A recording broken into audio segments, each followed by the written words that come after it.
We all know that growing our own vegetables will give us the best version of the vegetables we can grow. It also saves us money. We don't have to spend that money at the grocery store. But your garden could actually save you much more than that. It could take money literally off your seed bill. Hello and welcome back to the No Dig Norfolk Gardeners.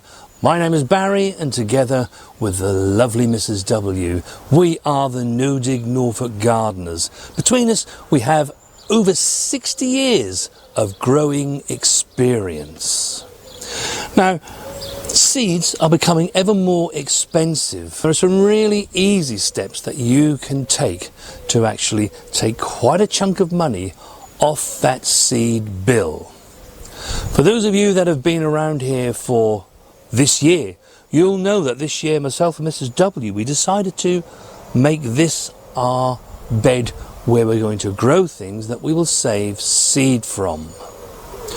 Now, there are quite a lot of rules when you want to be able to save your own seed.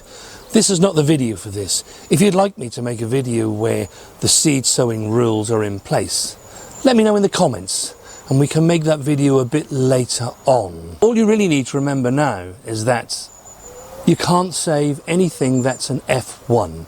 If you want to be saving your own seed, it needs to be either open-pollinated or a heritage variety. I know many of you through the comments have told me that you've tried to grow the Zebrune shallot, the shallot that we grow. Here it is here. It's not going to be long before it's ready for us. Shallots store for a long time, and this particular variety, Zebrune, makes a really large shallot. It's also really suitable for multi-sowing and giving you 3 or 4 shallots in one clump. But I read your comments and I share your frustration. Myself and Mrs. W have had over the years where we've bought Zebrune shallot seed and it simply hasn't germinated. In fact, we had a bit of trouble with it this season, didn't we, Mrs. W? We certainly did. We got there in the end. So I decided to do something about this. Because here's the thing, with seed that you buy from a company, you never really quite know how old that seed is. It's highly unlikely that it was grown this year and you get it next year. So we can take control of that back into our hands and know that the seeds that we save were saved this year. You can see here that these are our Zebrune shallots. I planted these in here, some that I saved from last year. I believe it was March time. And they've grown away, put up their leaves, and as you can see, they all have their seed heads. This one's open. And so by doing this, I can save my own seed. It will be fresh seed. And I will be able to have fresh seed to sow next year and hopefully get really great germination. When it comes to alliums, you have to be a bit careful because they can cross-pollinate.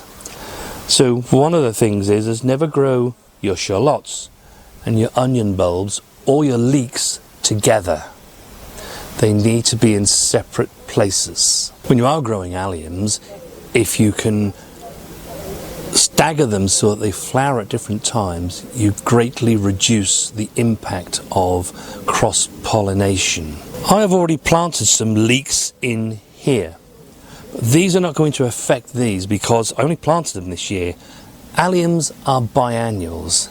They will flower and set seed in year 2. So these will be gone and these will be in place instead. But what I couldn't do was put any onions into the ground because last year we grew a variety called Globo, which is an F1. So I can't save the seeds from that. But this year we've actually grown a variety called Bedfordshire Champion along with the Globo because we like the Globo. Produce nice big onions. But because I already have the leeks planted in here, our onions, when I go to plant them out next year, they will go out into the front of our garden where they're far enough away where it will reduce the chances of cross-pollinating quite considerably. There is also our house in the way, and they'll be in the borders right at the very end of our front garden. So there's quite a bit of distance between them all. This is spinach. It's a variety called Medania, one of our favourites. Again, it's not an F1, and I just ensured that we had 4 plants in here. And you can see they make quite a plant as they begin to make flowers and set seed. And I know John, who watches our channel, he sent me some pictures via our email showing us his beetroot plants. It's really quite unimaginable when you're picking your spinach, the plants are like down here and you're just taking the leaves off. But when it comes to reproduction, look at the size of them. They're nearly as tall as me. That's not difficult, Mrs. W. I know. So by having a seed saving bed, I can grow crops in here where they don't take up room in my growing beds. I know a lot of you often say to me that, oh, I wish I had a garden like yours and the space you have. But actually the space that we grow in, it's not even as big as a half allotment. We just get lots of food out of this because of the methods we use, how we sow, how we succession sow, and then get the next crop in. And of course, using no-dig. And that's one of the things when you can save all the seeds you like, but if you don't quite know when to sow them and how to make the best use of your space to get all year round harvests, you're never going to get any vegetables. To that end, we put out our Grow Veg All Year Round app last Tuesday. And if you hadn't had a look at that video yet, I'll leave a link to it at the end of this video. And I'll also leave a link in the description that you can click on that will take you to where that app is. I love this wigwam. Do you know why I love this wigwam? It's a source of utter frustration to Mrs. W. It has many peas on it, but she can't eat them. I'm not allowed. Why can't she eat them? We're going to use these to save our seed. Now, about 3 years ago, we saved seed from our alderman peas, and they actually came to an end this year. This year we sowed the last of that saved seed. So this year we need to save some more. And I have to tell you folks that the seed that we saved, and bearing in mind this year it was 3 years old, we still had 90% germination this year. In the years previous we had 100% germination. We had no failures whatsoever. One of the things we are going to do, I know Mrs. W has sown some more runner beans and some more climbing French beans, and we shall plant these beside these and let these run up here, and again they will give us seed for our Lady Di runner beans and our Cobra French beans. The legume family are one of the easiest of plants to save seeds from. Broad beans that we started harvesting in May and have now finished. Now they've gone, but we kept some of those pods back. You can see here that Mrs. W's put them in a tray. We'll just let them finish drying off, and they will become the seed that we use next year, the year after, and the year after that. These leeks here, they're in a different part of the garden, and I left a few just to go to flower and then give us seed. This is a variety called Diverno. They made absolutely amazing leeks while we were eating them. But this is the reason why I wanted to create a seed-saving bed. You can see that within this row, I've got the celery and the celeriac, but this is all wasted because I've left these here to set their seed. So I can't grow any vegetables to eat here. The ones that I have in our seed-saving bed that we saw earlier, they're in there. They won't be in anybody's way whatsoever. They are the Bulgarian winter giants. Never try to grow different varieties of leeks together in the same garden, because they will cross-pollinate and you will get something different. You can see by these flowers just how many seeds I'm likely to get. And they will last the next 2 to 3 years. I grow 3 different varieties of leeks. I grow Jolent, I grow Bulgarian winter giant, and these Diverno, so that I get leeks at different times of the year when I want them. So on a 3-year cycle, every different year, I will just let another variety become the seed for that year. In 3 years' time, once this seed is used, we shall go back to these, which are the Diverno. Tomato seeds, they're one of the easiest seeds to be able to save.